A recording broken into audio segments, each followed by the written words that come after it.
Assalamualaikum Ustadz, ini izin bertanya bagaimana tata cara kita yang awalnya meminjam uang ke bank konvensional karena tahu riba dan ingin beralih ke bank syariah, dan setahu saya bisa ditangguhkan bank syariah ke bank konvensional, lalu selanjutnya saya membayar ke bank syariah saja. Itu bagaimana Ustadz? Ini pertanyaannya buat stres semua ya. Baik. Ini namanya nanti ada di dalam bab muamal itu hawalah atau hawalah, pemindah alihan hutang piutang. Jadi dalam bab hawalah diperbolehkan memindah tangankan hutang piutang. Contoh begini, antum siapa namanya? Akbar. Antum namanya siapa? Kang Femi ke Akbar. Hutang ke beliau, hutang ke Akbar nih Kang Femi teh 10 juta. Dicicil karena beli motor tadi, Pak. Dicicil. Aduh, tidak mampu. Akhirnya Bang Femi karena tidak mampu minta tolong ke saya untuk membayarkan apa? Hutangnya beliau. Tinggal berapa tadi? Terus dibayar 2 juta. Jadi berapa? 8 juta. Sama saya dibayarkan berapa? 8 juta. Jadi Kang Femi nyicilnya ke saya. Itu namanya hawalah, pengambil alihan hutang piutang. Yang tadinya tanggung jawabnya ke Akbar jadi ke Epul. Paham? Nah, ada ketentuan dalam bab hawalah. Salah satunya tidak boleh ada tambahan dari hutang, nilai hutang piutang tadi. Contoh misalnya, antum tadi hutang berapa?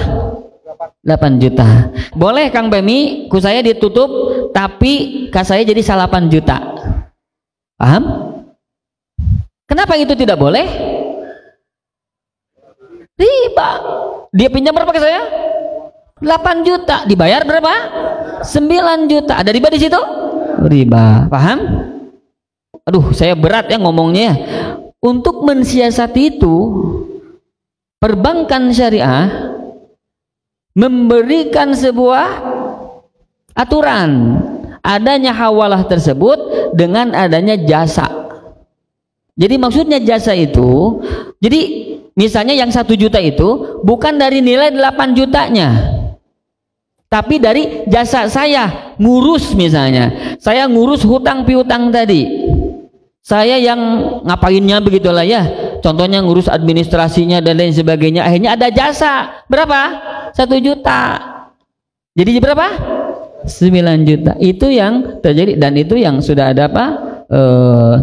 Aturannya di DSN seperti itu. Ada aturan yang memang agak ketat gitu. Tapi prakteknya sulit untuk dijalankan. Kenapa? Karena pasti dan pasti yang namanya hawalah tadi ya itu terjadi karena ada apa?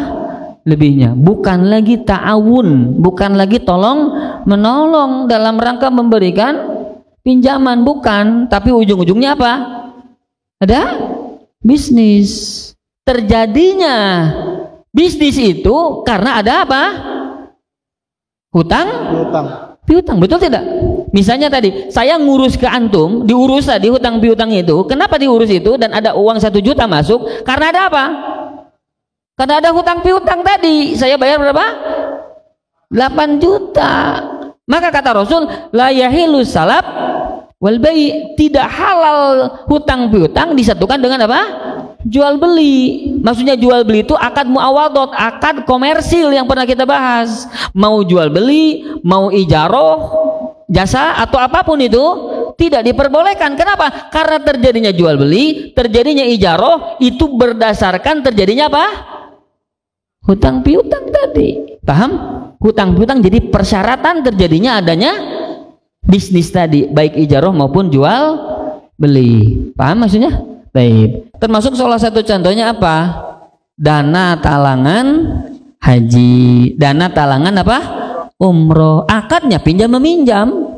Yang 8 juta balikinnya 8 juta. Tapi setelah itu nanti ada jasa pengurusan apa? administrasi lah, apa namanya, travel dan lain sebagainya, walaupun tadi ketentuannya panjang bla bla bla bla, tapi tidak memungkinkan untuk dipisahkan antara hutang piutang dengan bisnis. Karena bisnis itu terjadi karena adanya apa? Hutang piutang. Paham? Kalau tidak ada hutang piutang itu mungkin tidak berbisnis dengan saya, nggak akan mungkin. Maka prakteknya sulit. Hawalah itu diterapkan sesuai dengan apa? Syariat. Paham ya? Wallahu alam gitu. Tong harere sewa atuh.